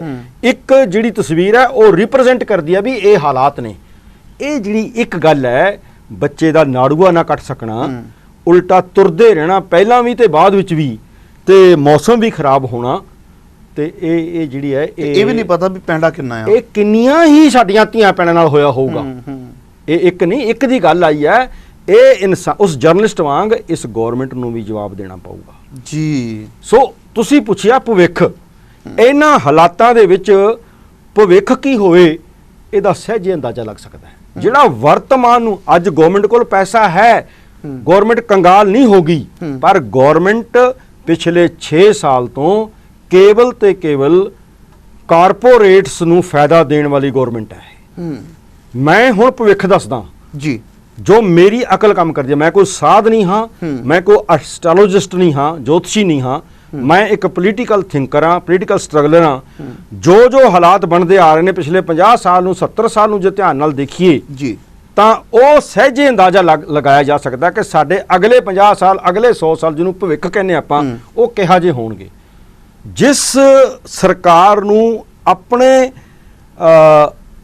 ਮੌਜੂਦਾ ਵੋਟਰਸ ਦਾ ਫਿਕਰ ਨਹੀਂ ਹੈ ਉਹ ਸਾਡੇ ਭਵਿੱਖ ਬਾਰੇ ਕਿਵੇਂ ਚਿੰਤਾਤਰ ਹੋ ਸਕਦੀ ਹੈ। ਜੇ ਚਿੰਤਾਤਰ ਨਹੀਂ ਹੈ ਉਹ ਨੀਤੀ ਕੀ ਬਣਾਊਗੀ? ਤੇ ਅੱਜ ਜਿਹੜੀ ਕਾਰਪੋਰੇਟਸ ਨੂੰ ਪੈਸਾ ਦੇ ਰਿਹਾ ਇਹਦਾ ਭਵਿੱਖ ਇਹ ਹੋ ਰਿਹਾ ਹੈ ਕਿ ਕੁਝ ਇੱਕ ਕਾਰਪੋਰੇਟਸ, ਇਹ ਤਜਰਬਾ ਮੈਂ ਬਾਦਲ ਤੋਂ ਕਰ ਚੁੱਕਾ ਪੰਜਾਬ 'ਚ ਮਾਨਸਿਕ ਤੌਰ ਤੇ ਸਰੀਰਕ ਤੌਰ ਤੇ। ਬਾਦਲ ਨੇ ਡਿਕਟੇਟਰਸ਼ਿਪ, ਗੁਲਾਮੀ RSS ਦੀ, ਸੈਂਟਰ ਦੀ, ਕਾਂਗਰਸ ਦੀ ਕਰਕੇ ਇੱਥੇ ਨਿਭਾਈ ਹੈ, ਪਰ ਸ਼ੋਅ ਕੀਤਾ ਹੈ ਕਿ ਮੈਨੂੰ ਵਿਧਾਨ ਸਭਾ ਦਾ, ਮੈਨੂੰ ਲੋਕਾਂ ਦਾ ਸਹਿਯੋਗ ਪ੍ਰਾਪਤ ਹੈ। ਉਹੀ ਗੱਲ ਅੱਜ ਮੋਦੀ, ਪਹਿਲਾਂ ਇੰਦਰਾ ਗਾਂਧੀ ਕਰਦੇ ਰਹੀ, ਰਾਜੀਵ ਗਾਂਧੀ ਨੇ ਕਹਿਤਾ, ਅੱਜ ਮੋਦੀ ਕਰ ਰਿਹਾ ਜਿਹੜਾ ਸਿਖਰ ਤੇ ਹੈ ਕਿ ਅਸੀਂ ਹੈ ਤਾਂ ਉਹ ਡਿਕਟੇਟਰ ਨੇ, ਪਰ ਉਹ ਡਿਕਟੇਟਰ ਇੱਕ ਲੌਬੀ ਨੂੰ ਨਾਲ ਲੈ ਕੇ ਚੱਲ ਰਹੇ ਨੇ ਤੇ ਪਾਰਲੀਮੈਂਟ ਇੱਕ ਉਹਨਾਂ ਦੇ ਹੱਥ 'ਚ ਖਿਡੌਣਾ ਬਣ ਗਿਆ ਹੈ। ਉਸ ਖਿਡੌਣੇ ਨੂੰ ਜਿੱਧਰ ਨੂੰ ਉਹ ਛਣਕਾਉਂਦੇ ਨੇ ਉਹ ਛਣਕੀ ਜਾਂਦਾ ਹੈ ਤੇ ਡਿਕਟੇਟਰਸ਼ਿਪ ਲੋਕਾਂ ਨੂੰ ਇਹ ਲੱਗਦਾ ਹੈ, ਦੂਜੀਆਂ ਸਰਕਾਰਾਂ ਨੂੰ ਇਹ ਦਿਖਾਉਂਦੇ ਨੇ ਕਿ ਅਸੀਂ ਤਾਂ ਪਾਰਲੀਮੈਂਟ ਦਾ ਸਹਿਯੋਗ ਲਿਆ। ਅਸਲ 'ਚ ਪਾਰਲੀਮੈਂਟ ਨਹੀਂ ਹੈ, ਉਹ ਉਹਨਾਂ ਦਾ ਇੱਕ ਮਾਫੀਆ ਗਰੁੱਪ ਹੈ ਜਿਹੜਾ ਆਉਣ ਵਾਲੇ ਟਾਈਮਾਂ 'ਚ ਸਾਰੀ ਦੁਨੀਆ ਹਿਟਲਰ ਦੀ ਜਿਹੜੀ ਵਰਸ਼ਨ ਹੈ ਉਹਦੇ ਤੇ ਚੱਲ ਰਹੇ ਨੇ ਕਿ ਦੁਨੀਆ ਨੂੰ ਇੰਨਾ ਜ਼ਿਆਦਾ ਕਸ਼ਟ ਦਿਓ ਕਿ ਉਹ ਜਿੰਦੇ ਰਹਿਣਾ ਹੀ ਵਿਕਾਸ ਸਮਝਣ।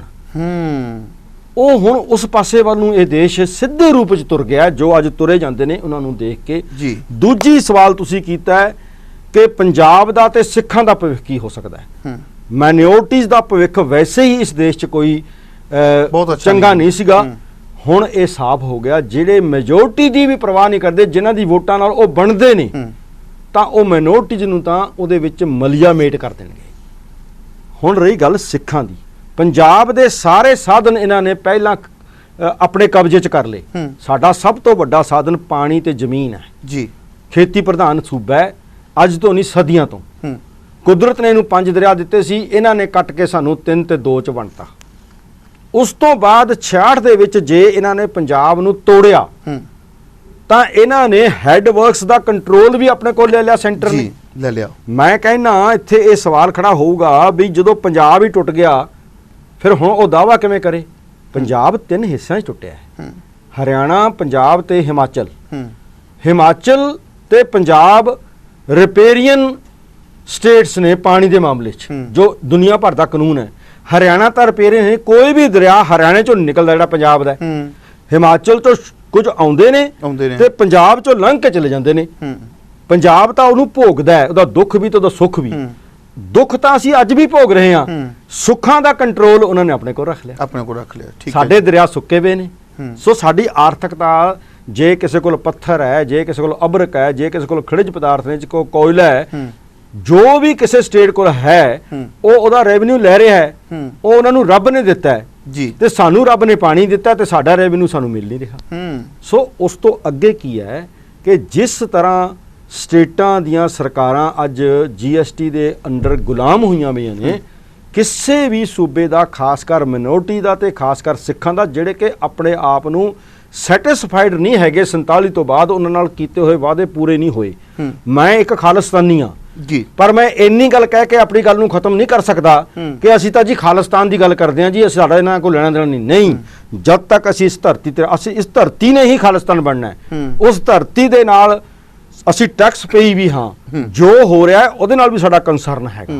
ਬੇਸ਼ੱਕ ਅਸੀਂ ਖਾਲਿਸਤਾਨੀ ਹਾਂ, ਪਰ ਖਾਲਿਸਤਾਨ ਤੋਂ ਪਹਿਲਾਂ ਜਾਂ ਖਾਲਿਸਤਾਨ ਤੋਂ ਬਾਅਦ ਵੀ, ਉਸ ਤੋਂ ਪਹਿਲਾਂ ਜਾਂ ਖਾਲਿਸਤਾਨ ਹੋਣ ਤੋਂ ਬਾਅਦ ਵੀ, ਇਹ ਇੱਕ ਝਲਕ ਗੁਰੂ ਨਾਨਕ ਸਾਹਿਬ ਦੇ ਵਿਰਾਸਤ ਦੇ ਵਿੱਚੋਂ ਅੱਜ ਦੁਨੀਆ ਨੇ ਦੇਖੀ ਹੈ ਕਿ ਜਿਹੜਾ ਸਿੱਖ ਕਰੈਕਟਰ ਹੈ ਜੀ, ਉਹਦਾ ਜਿਹੜੀ ਵਿਰਾਸਤ ਹੈ, ਵਿਰਾਸਤ ਮਨੁੱਖ ਪੱਖੀ ਹੈ। ਉਹ ਮਨੁੱਖ ਪੱਖੀ ਹੈ ਕਿ ਸਾਡੇ ਕੋਲ ਆਪਣੇ ਨਿੱਜੀ ਸੋਰਸ ਨੇ, ਜਿਨ੍ਹਾਂ ਰਾਹੀਂ ਅਸੀਂ ਦੁਨੀਆ 'ਚ ਕਿਤੇ ਵੀ ਬੈਠੇ ਹਾਂ, ਚਾਹੇ ਦੇਸ਼ 'ਚ ਚਾਹੇ ਵਿਦੇਸ਼ 'ਚ, ਪੰਜਾਬ 'ਚ ਜਾਂ ਪੰਜਾਬ ਤੋਂ ਬਾਹਰ ਹਾਂ, ਜਿੰਨਾ ਹੋ ਸਕਿਆ ਅਸੀਂ ਭੁੱਖਿਆਂ ਨੂੰ, ਸਾਡੀ ਵਿਰਾਸਤ ਨੂੰ ਮੁੱਖ ਰੱਖ ਕੇ ਲੰਗਰ ਛਕਾਇਆ, ਚੱਪਲਾਂ ਦਿੱਤੀਆਂ ਨੇ, ਜੋ ਨਾ ਉਹਨਾਂ ਦੀ ਫਸਟ ਏਡ ਦੀ ਲੋੜ ਹੈ ਜੀ। ਸਟੇਟਲੈਸ ਹੋ ਕੇ ਵੀ, ਇਹ ਇੰਪੋਰਟੈਂਟ ਹੈ ਕਿ ਸਟੇਟਲੈਸ ਤਾਂ ਅਸੀਂ ਹੋ ਗਏ ਪਰ ਆਪਣਾ ਵਿਰਾਸਤੀ ਕਰੈਕਟਰ ਨਹੀਂ ਛੱਡਿਆ।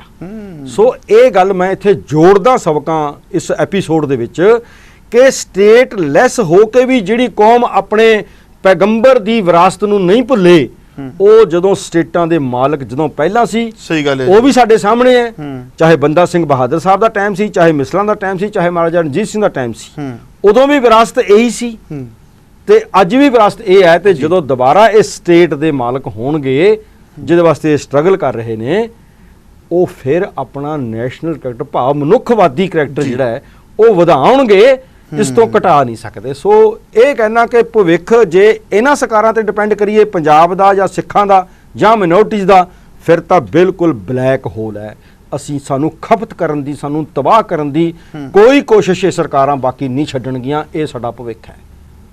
ਜਦ ਤੱਕ ਅਸੀਂ ਆਪਣੀ ਗੱਲ ਨੂੰ ਸਿੱਖ ਇਕੱਠੇ ਹੋ ਕੇ, ਪੰਜਾਬੀ ਇਕੱਠੇ ਹੋ ਕੇ ਜੀ, ਇੱਕ ਸਾਡੀ ਜੋ ਲੋੜ ਹੈ, ਆਰਥਿਕ ਲੋੜ ਹੈ, ਸਮਾਜਿਕ ਲੋੜ ਹੈ, ਧਾਰਮਿਕ ਲੋੜ ਹੈ, ਧਾਰਮਿਕ ਵਿਰਾਸਤ ਨਾਲ ਜੁੜ ਕੇ ਜਦੋਂ ਤੱਕ ਅਸੀਂ ਇਕੱਠੇ ਹੋ ਕੇ ਇਸ ਮਤਸਵੀ ਸਰਕਾਰ ਦਾ ਮੁਕਾਬਲਾ ਨਹੀਂ ਕਰਦੇ, ਉਨੀ ਦੇਰ ਅਸੀਂ ਇਹ ਸੋਚ ਕੇ ਚੱਲੀਏ ਕਿ ਸਾਡਾ ਭਵਿੱਖ ਬਲੈਕ ਹੋਲ ਵਾਂਗ ਹੈ। ਜਿਵੇਂ ਬਲੈਕ ਹੋਲ ਦੇ ਵਿੱਚ ਗਲੈਕਸੀਜ਼ ਫਨਾਹ ਹੋ ਜਾਂਦੀਆਂ ਨੇ, ਅੱਜ ਤੱਕ ਕੋਈ ਦੱਸ ਨਹੀਂ ਸਕਿਆ ਕਿ ਉਹ ਕਿੱਥੇ ਚਲੇ ਜਾਂਦੇ ਨੇ, ਉਹ ਪ੍ਰਿਥਵੀਆਂ, ਉਹ ਗਲੈਕਸੀਜ਼, ਉਹ ਸਟਾਰਜ਼ ਕਿੱਥੇ ਚਲੇ ਜਾਂਦੇ ਨੇ। ਸਾਡੇ ਵਾਸਤੇ ਵੀ ਇਹਨਾਂ ਦਾ ਮਨਸੂਬਾ ਇਹ ਹੈ ਕਿ ਇਹਨਾਂ ਨੂੰ ਇਸ ਤਰ੍ਹਾਂ ਤਬਾਹ ਕਰ ਦਿਓ ਕਿ ਆਉਣ ਵਾਲੀਆਂ ਪੀੜ੍ਹੀਆਂ ਕਹਿਣ ਪਤਾ ਨਹੀਂ ਉਹ ਕਿੱਥੇ ਚਲੇ ਗਏ ਹੁੰਦੇ ਸੀ ਕੋਈ ਸਿੱਖ। ਸੋ ਇਹ ਭਵਿੱਖ ਹੈ ਜਿਹੜੀ। ਪਰ ਇੱਕ ਮਨ ਦੇ ਵਿੱਚ ਸਵਾਲ ਆ ਰਿਹਾ, ਜਿਵੇਂ ਤੁਸੀਂ ਦੱਸਿਆ ਵੀ ਸਾਡਾ ਇਹ ਭਵਿੱਖ ਹੈ, ਹਾਲਾਤਾਂ ਵੱਲ ਵੇਖ ਕੇ ਜਾਂ ਲੰਬੇ ਸਮੇਂ ਤੋਂ ਜੋ ਅਸੀਂ ਠੋਕਰਾਂ ਤੇ ਧੋਖੇ ਸਹੇ ਨੇ, ਬਿਲਕੁਲ ਉਹਨਾਂ ਸਭ ਦੇ ਵਿੱਚੋਂ ਇੱਕ ਤਜਰਬਾ ਨਿਕਲ ਗਿਆ।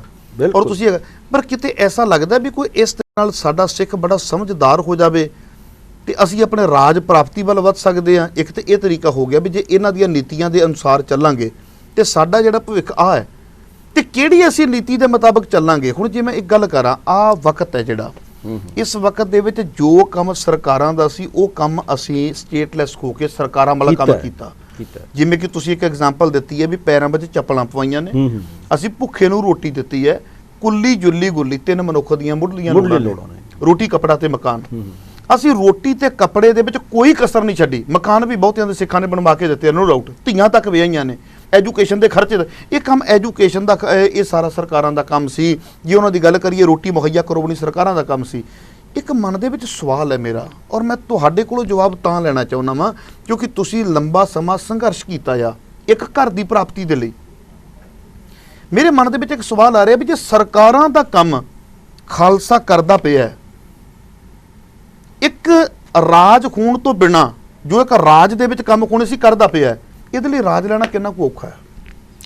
ਮੈਂ ਤੁਹਾਡੇ ਸਵਾਲ ਦੇ ਵਿੱਚ ਹੀ ਤੁਹਾਡਾ ਜਵਾਬ ਦੇਖ ਰਿਹਾ ਕਿ ਤੁਸੀਂ ਕਿਹਾ ਕਿ ਸਰਕਾਰ ਨਾ ਹੋਣ ਦੇ ਬਾਵਜੂਦ ਵੀ ਸਰਕਾਰਾਂ ਵਾਲਾ ਕੰਮ ਕੀਤਾ ਹੈ। ਇਹਦੇ ਵਿੱਚੋਂ ਮੈਨੂੰ ਇਹ ਅਨੁਭਵ ਹੋਇਆ ਕਿ ਅਸਲ ਵਿੱਚ ਸਿੱਖ ਸਰਕਾਰ ਹੀ ਨੇ ਜਿਹੜਾ ਆਪਣੀ ਸਰਕਾਰ ਦੀ ਹੋਣ ਦੀ, ਰਾਜੇ ਹੋਣ ਦੀ ਜ਼ਿੰਮੇਵਾਰੀ ਸਮਝਦੇ ਹੋਇਆਂ ਲੋਕਾਂ ਦੀ ਮਨੁੱਖਤਾ ਪੱਖੀ ਸੇਵਾ ਕਰ ਰਹੇ ਨੇ।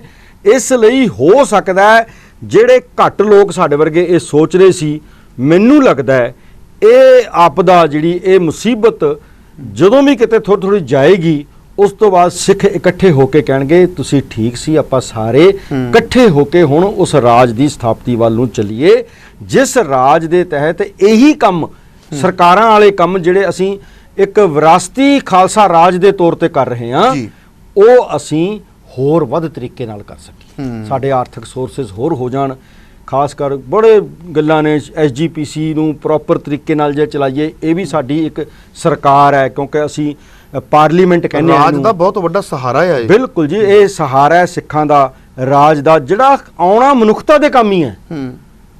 ਸਰਕਾਰ ਖਾਲਸਾ ਜਿਹੜੀ ਹੈ, ਖਾਲਿਸਤਾਨ ਜਿਹੜਾ ਹੈ, ਸਿੱਖ ਰਾਜ ਜਿਹੜਾ ਹੈ, ਜਦੋਂ ਵੀ ਸੀ ਤੇ ਜਦੋਂ ਵੀ ਹੋਏਗਾ, ਇਹਦੇ ਅੱਜ ਦੇ ਹਾਲਾਤ ਦੱਸਦੇ ਨੇ ਕਿ ਇਹਨੇ ਕੰਮ ਤਾਂ ਮਨੁੱਖਤਾ ਪੱਖੀ ਹੀ ਕਰਨੇ ਨੇ।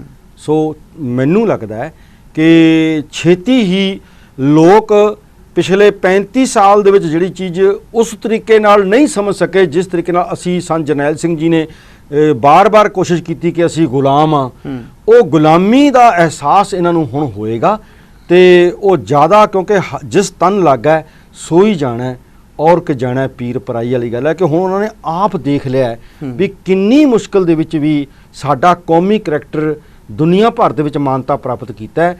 ਜਿੱਥੇ ਜਿੱਥੇ ਅੜਚਣ ਹੈ ਉਹ ਸਰਕਾਰ ਵੱਲੋਂ ਹੈ। ਜੇ ਸਰਕਾਰ ਵੀ ਅਸੀਂ ਆਪਣੀ ਬਣਾ ਲਈਏ, ਜੇ ਰਾਜ ਵੀ ਆਪਣਾ ਸਥਾਪਿਤ ਕਰ ਲਈਏ, ਤਾਂ ਉਹ ਅੜਚਣਾਂ ਵੀ ਖਤਮ ਹੋ ਜਾਣਗੀਆਂ ਤੇ ਦੁਨੀਆ ਦੇਖੂਗੀ ਵੀ ਜਿਹੜਾ ਉਸ ਖਿੱਤੇ ਦਾ ਉਹ ਖਾਲਿਸਤਾਨ ਹੈ, ਉਹ ਦੇਸ਼ ਹੈ, ਉੱਥੇ ਜਿਹੜਾ ਮਾਡਲ ਹੈ ਨਾ, ਗੁਜਰਾਤੀ ਮਾਡਲ ਤਾਂ ਇੱਕ ਫੇਕ ਮਾਡਲ ਸਿੱਧ ਹੋਇਆ ਹੈ, ਪਰ ਇਹ ਅਸਲੀ ਮਾਡਲ ਜਿਹੜਾ ਅੱਜ ਵੀ ਦਿਖ ਰਿਹਾ ਹੈ, ਇਹ ਲੋਕ ਦੇਖਣਗੇ ਦੁਨੀਆ ਭਰ 'ਚ ਵੀ ਉਹ ਮਾਡਲ ਅਸੀਂ ਇਖਤਿਆਰ ਕਰੀਏ ਤੇ ਉਸ ਰਾਜ ਵਰਗਾ ਸਾਡਾ ਰਾਜ ਵੀ ਹੋਵੇ।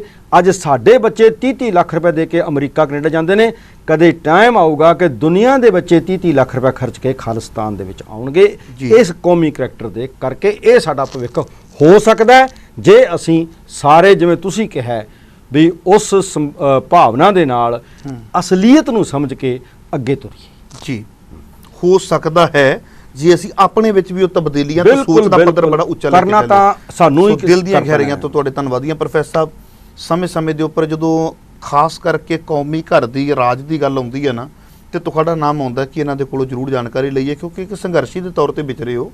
ਦੇਖੋ, ਜ਼ਰੂਰੀ ਇਹ ਨਹੀਂ ਹੁੰਦਾ ਵੀ ਅਸੀਂ ਮੰਜ਼ਿਲ ਤੇ ਪਹੁੰਚੇ ਹਾਂ ਕਿ ਨਹੀਂ ਪਹੁੰਚੇ, ਪਰ ਕਿਸ ਦਲੇਰੀ ਨਾਲ ਪੈਂਡਾ ਤੈਅ ਕੀਤਾ ਹੈ, ਇਹ ਵੀ ਇੱਕ ਬਹੁਤ ਜ਼ਰੂਰੀ ਹੋ ਜਾਂਦਾ। ਬਿਲਕੁਲ ਮਖੂ ਸਾਹਿਬ, ਮੈਂ ਤੁਹਾਡਾ ਇੱਕ ਧੰਨਵਾਦੀ ਨਹੀਂ, ਮੈਂ ਰਿਣੀ ਹਾਂ। ਅਕਾਲ ਚੈਨਲ ਜਿਹੜਾ ਦੁਨੀਆ ਭਰ ਦਾ ਇੱਕ ਅੱਜ ਜਾਣਿਆ ਪਹਿਚਾਣਾ ਇਨਸਾਨੀਅਤ ਦੀ ਗੱਲ ਕਰਨ ਵਾਲਾ, ਸਿੱਖ ਕਰੈਕਟਰ ਵਾਲਾ, ਕਿਉਂਕਿ ਸਿੱਖ ਮੀਨਸ ਇਨਸਾਨੀਅਤ ਜੀ, ਉਹਦਾ ਤਾਂ ਮੈਂ ਇੰਨਾ ਰਿਣੀ ਆ ਕਿ ਉਹਨਾਂ ਦੀ ਐਡਮਿਨਿਸਟ੍ਰੇਸ਼ਨ, ਤੁਹਾਡੇ ਵਰਗਿਆਂ ਦਾ ਸਹਿਯੋਗ, ਭਰਾਵਾਂ ਦਾ ਮੈਨੂੰ ਦੁਨੀਆ ਦੇ ਸਾਹਮਣੇ ਰੱਖਦੇ ਨੇ। ਅੱਗੇ ਤੁਸੀਂ ਜਿਵੇਂ ਸ਼ੁਰੂ 'ਚ ਕਿਹਾ ਸੀ, ਅੱਗੇ ਫੈਸਲਾ ਦੁਨੀਆ ਨੇ ਕਰਨਾ ਹੁੰਦਾ ਕਿਉਂਕਿ ਸੰਗਤ ਦੀ ਹੀ ਪ੍ਰਧਾਨਤਾ ਹੈ। ਅਸੀਂ ਤਾਂ ਆਪਣੀ ਤਜਰਬੇ ਦੀ ਤੇ ਆਪਣੇ ਗੁਰਬਾਣੀ 'ਚੋਂ ਜੋ ਸਿੱਖਿਆ ਉਹ ਗੱਲ ਹੀ ਸਾਂਝੀ ਕਰ ਸਕਦੇ ਹਾਂ ਤੁਹਾਡੇ ਰਾਹੀਂ। ਤੁਹਾਡਾ ਰਿਣੀ ਹੁੰਦਾ ਹੋਇਆ ਮੈਂ ਸ਼ੁਕਰੀਆ ਕਰਦਾ ਤੇ ਫਤਿਹ ਅਰਜ ਕਰਦਾ। ਵਾਹਿਗੁਰੂ ਜੀ ਕਾ ਖਾਲਸਾ, ਵਾਹਿਗੁਰੂ ਜੀ ਕੀ ਫਤਿਹ। ਸੋ ਦੋਸਤੋ ਬੜੀ ਜਲਦੀ ਤੁਹਾਡੀ ਸੇਵਾ ਦੇ ਵਿੱਚ ਦੁਬਾਰਾ ਫਿਰ ਹਾਜ਼ਰ ਹੋਵਾਂਗਾ। ਮਨ ਕਰਦਾ ਸੀ ਕਿਸੇ ਦਿਨ ਕੌਮੀ ਘਰ ਦੀ ਗੱਲ ਤੇ ਉੱਪਰ ਘੱਟੋ ਘੱਟ 10 ਐਪੀਸੋਡ ਕਰੀਏ, ਕਿਉਂਕਿ ਅੱਜ ਦੇ ਬੱਚੇ ਨੂੰ ਪਤਾ ਲੱਗੇ ਵੀ ਅਸੀਂ ਕੌਮੀ ਘਰ ਦੀ ਗੱਲ ਕਿਉਂ ਕਰਦੇ ਹਾਂ, ਸਿੱਖ ਹੋਮਲੈਂਡ ਦੀ ਗੱਲ ਕਿਉਂ ਕਰਦੇ ਹਾਂ, ਔਰ ਰਾਜ ਤੋਂ ਬਿਨਾਂ ਦੇ ਹਾਲਾਤ ਕੈਸੇ ਹੁੰਦੇ ਨੇ। ਦੋਸਤੋ ਮੈਂ ਛੋਟੀ ਜੀ ਗੱਲ ਕਰਦਾ, ਮੈਂ ਇੱਕ ਦਿਨ ਇੱਕ ਵੀਰ ਬੜਾ ਪਰੇਸ਼ਾਨ ਸੀ, ਮੈਂ ਫੌਰਨ ਦੀ ਗੱਲ ਕਰਦਾ ਮੈਂ, ਉਸਨੇ ਗੱਲ ਕਹੀ, ਕਹਿਣ ਲੱਗਾ ਵੀ ਸਾਨੂੰ ਆਹ ਪਰੇਸ਼ਾਨਗੀ ਹੈ। ਮੈਂ ਕਿਹਾ ਜੀ ਅੱਛਾ ਇਹ ਪਰੇਸ਼ਾਨਗੀ, ਇਹਦਾ ਹੱਲ ਕੀ ਹੈ? ਉਹਨੇ ਅਗਲੀ ਗੱਲ ਜਿਹੜੀ ਕਹੀ, ਮੈਂ ਬੜਾ ਹੈਰਾਨ ਹੋਇਆ ਵੀ ਘੱਟ ਪੜ੍ਹਿਆ ਲਿਖਿਆ ਸੀ ਪਰ ਫਿਰ ਵੀ ਗੱਲ ਬਹੁਤ ਵੱਡੀ ਕਹਿ ਗਿਆ। ਕਹਿੰਦਾ ਸਾਡਾ ਵੀ ਆਪਣਾ ਛੋਟਾ ਮੋਟਾ ਦੇਸ਼ ਹੁੰਦਾ, ਸਾਡੀ ਵੀ ਆਪਣੀ ਅੰਬੈਸੀ ਹੁੰਦੀ, ਘੱਟੋ ਘੱਟ ਆਪਣੀ ਅੰਬੈਸੀ ਦੇ ਅੱਗੇ ਜਾ ਕੇ ਦੁਖੜਾ ਤੇ ਰੋ ਲੈਂਦੇ। ਕਹਿੰਦਾ ਪਰ ਉਜੜੀਆਂ ਕੌਮਾਂ ਦੇ ਹਾਲਾਤ ਐਸੇ ਹੀ ਹੁੰਦੇ ਨੇ। ਔਰ ਮੈਨੂੰ ਮਾਫ ਕਰ ਦਿਆ ਜੇ ਸ਼ਬਦ ਮੈਂ ਤਾਂ ਵਰਤਣ ਲੱਗਾ ਵਾਂ ਕਿ ਜਿਉਂ ਸੋਝੀ ਪਈ ਹੈ, ਜਿਹੜੀਆਂ ਠੋਕਰਾਂ ਬਾਰੇ ਪੜ੍ਹਿਆ ਜਾਂ ਉਹਨਾਂ ਨੂੰ ਥੋੜਾ ਨੇੜੇ ਹੋ ਕੇ ਵੇਖਿਆ, ਮਹਿਸੂਸ ਹੋਇਆ ਵੀ ਰਾਜ ਤੋਂ ਬਿਨਾਂ ਹਾਲਾਤ ਵਾਕਈ ਐਸੇ ਹੀ ਹੁੰਦੇ ਨੇ। ਖੈਰ ਕੌਮੀ ਘਰ ਦੀ ਗੱਲ ਕਰਾਂਗੇ ਕਿਸੇ ਦਿਨ 10 ਐਪੀਸੋਡ ਦੇ ਵਿੱਚ, तो ਉਹਦੇ ਵਿੱਚ ਖੁਲਾਸੇ ਕਰਾਂਗੇ ਵੀ ਆਪਣੇ ਰਾਜ ਹੋਣ ਤੋਂ ਬਾਅਦ ਸਾਡਾ ਸਾਰਾ ਕੁਝ ਹੀ ਬਦਲ ਜਾਂਦਾ। ਸਾਡਾ ਜ਼ਿੰਦਗੀ ਜਿਉਣ ਦਾ ਢੰਗ, ਸਾਡਾ ਵੇਖਣ ਦਾ ਨਜ਼ਰੀਆ, ਸਾਡਾ ਬੋਲ ਚੱਲਦਾ, ਮੈਂ ਕਹਿੰਦਾ ਹਰ ਚੀਜ਼ ਜਿਹੜੀ ਹੈ ਨਾ ਉਹ ਇੱਕ ਯੂਨੀਕ ਜੀ ਹੋ ਜਾਂਦੀ ਹੈ। ਆਓ ਆਪਣੇ ਸੇਵਕ ਹਰਪ੍ਰੀਤ ਸਿੰਘ ਮੱਖੂ ਨੂੰ ਦਿਓ ਇਜਾਜ਼ਤ। ਵਾਹਿਗੁਰੂ ਜੀ ਕਾ ਖਾਲਸਾ, ਵਾਹਿਗੁਰੂ ਜੀ ਕੀ ਫਤਿਹ।